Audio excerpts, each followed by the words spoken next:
Jadi ini yang kalau ada yang mau ekspor benur untuk di luar negeri, nomor saya orang luar negeri saya lawan. Tapi kalau budidaya di sini saya dukung sama mati. Ya, ingat itu. Saya lawan. Karena ini kekayaan kita yang negara lain tak punya. Masa kita mau jual? Kalian mau jadi apa di sini? Kalian ini kaya semua, sejahtera.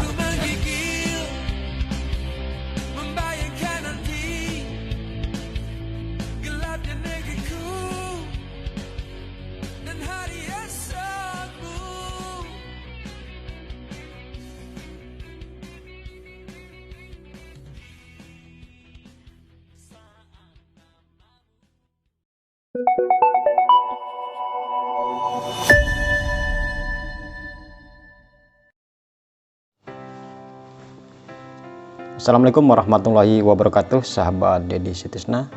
Jumpa kembali dengan kami, menyapa sahabat semua dimanapun berada. Semoga sahabat semua selalu diberikan kesehatan walafiat tanpa kekurangan suatu apapun, dan semoga selalu dalam lindungan Tuhan Yang Maha Kuasa. Tetap jaga diri, lindungi diri dengan tetap mengikuti protokol kesehatan dimanapun sahabat berada. Baik sahabat, dalam kesempatan video kali ini izinkan kami untuk ikut serta mensosialisasikan peraturan KP nomor 17 tahun 2021, yakni tentang pengolahan lobster, kepiting, dan rajungan.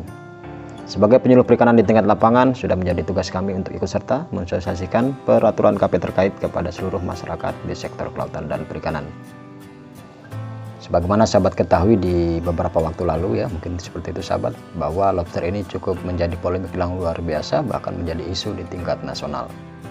Nah, dalam cuplikan video tadi, sahabat sudah sama-sama menyaksikan bagaimana keseriusan nyata Bapak Menteri Wahyu Sakti-Trenggono untuk mengelola lobster lebih baik. Bahkan beliau akan melawan siapapun orang yang akan mengekspor lobster ke luar negeri, dan akan mendukung sepenuhnya bagi siapapun orang di lapisan masyarakat manapun yang akan melakukan kegiatan pembudidayaan.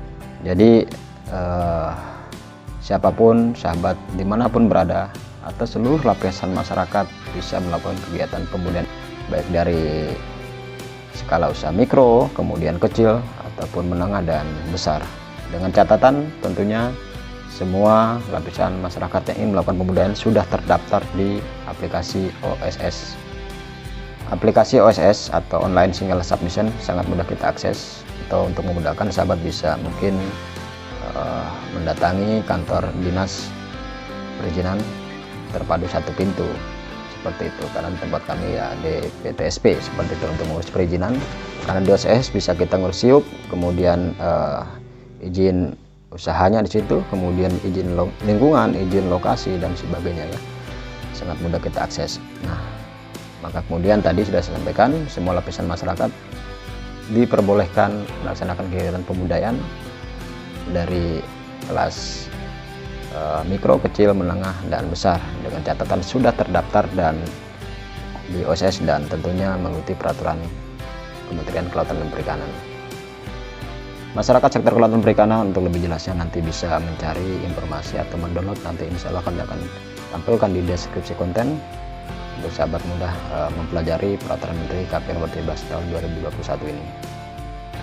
Peraturan Menteri KP nomor 13 ini juga dipandang sebagai deregulasi karena banyak memberikan kemudahan, dan juga tidak hanya mempertimbangkan aspek ekonomi dan sosialnya, juga mempertimbangkan keberlanjutan ekosistem. Sebagaimana dalam pasal 2, mungkin sahabat bisa lihat di situ bagaimana peraturan ini mengatur agar tidak dilakukan penangkapan berlebihan ataupun overfishing seperti itu, dan juga mempertimbangkan atau estimasi dari sumber daya yang ada di wilayah ketika memang mau dilakukan penangkapan. Jadi jelas sahabat, tidak hanya mempertimbangkan aspek ekonomi, juga mempertimbangkan aspek daripada keberlanjutan ekosistem.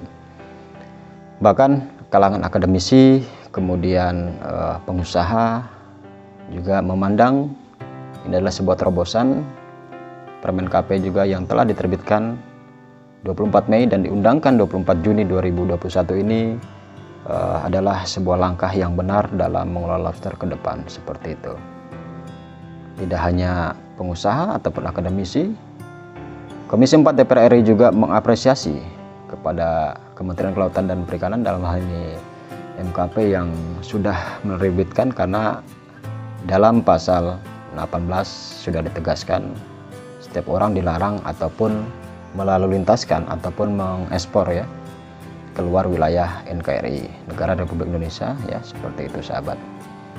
Nah, untuk melihat sekilas penyampaian dari pihak Kementerian Kelautan Perikanan, berikut kami tayangkan cuplikan video atau sekilas video yang disampaikan oleh Bapak Dirjen atau Direktur Jenderal Perikanan Budaya, Bapak TB Rahayu, dalam kesempatan sosialisasi Bincang Bahari tentang Permen KP 17 tahun 2021.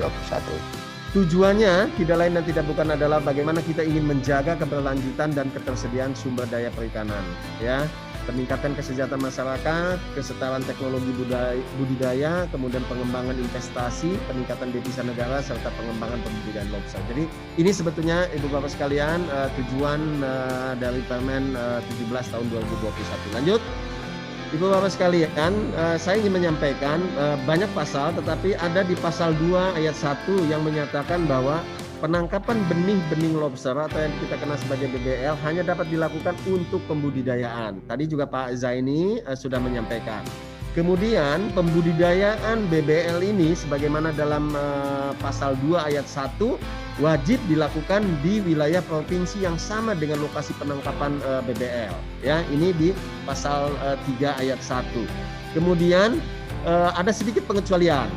BBL dapat dilalu lintaskan untuk kegiatan pendidikan, penelitian, dan pengembangan, pengkajian, dan atau penerapan di wilayah negara Republik Indonesia. Ini ada pengecualian, tentunya dilengkapi dengan dokumen-dokumen sebagaimana tertera di dalam slide. Harus ada surat keterangan asal bibit, ya, BBL, kemudian harus ada surat keterangan dari badan yang menyelenggarakan tugas di bidang riset kelautan dan perikanan. Slide selanjutnya. Ibu Bapak sekalian, kalau kita lihat, kita bedah di permen tersebut, di budidaya itu ada dua segmen. Segmen yang pertama adalah pendederan, segmen yang kedua adalah pembesaran. Ya, kemudian segmen pendederan ini dibagi menjadi dua, pendederan 1 dan pendederan 2, pembesaran dibagi menjadi 2, pembesaran 1 dan pembesaran 2. Masing-masing punya kriterianya. Di pendederan 1 itu adalah BBL sampai dengan 5 gram. Kemudian pendederan 2 itu di atas 5 gram sampai dengan 30 gram. Kemudian pembesaran 1 itu di atas 30 sampai 150 gram. Kemudian pembesaran 2 itu di atas 150 gram atau 150 gram up. Lanjut. Kemudian Bapak sekalian, bagaimana kriteria pembudidayanya? Ada 4 kriteria. Apakah itu sifatnya pembudidaya yang mikro, kemudian yang kecil, yang menengah, maupun yang besar. Saya sudah sebutkan di sana, kalau yang mikro itu paling banyak 1 M, yang kecil itu 1 sampai 5 M, kemudian yang menengah itu 5 sampai 10, dan pembudidaya besar itu di atas 10. Lanjut, slide selanjutnya. Ibu Bapak sekalian, bagaimana perizinan pelaku pembudidaya lobster ini? Ada 2 kelompok. Kelompok yang pertama tadi dari kelompok pelaku usahanya, yang mikro dan yang kecil mengajukan pendaftarannya lewat OSS, online single submission, secara langsung boleh atau dapat difasilitasi oleh dinas. Makanya teman-teman di dinas mohon dibantu untuk pembudidaya ikan yang skala usahanya itu mikro dan kecil. Untuk yang menengah dan besar ini mengajukan permohonan perizinan berusaha pada OSS sama sesuai dengan ketentuan perundang-undangan yang berlaku tentunya. Demikian sahabat informasi yang bisa kami sampaikan. Terima kasih, salam sehat untuk semua.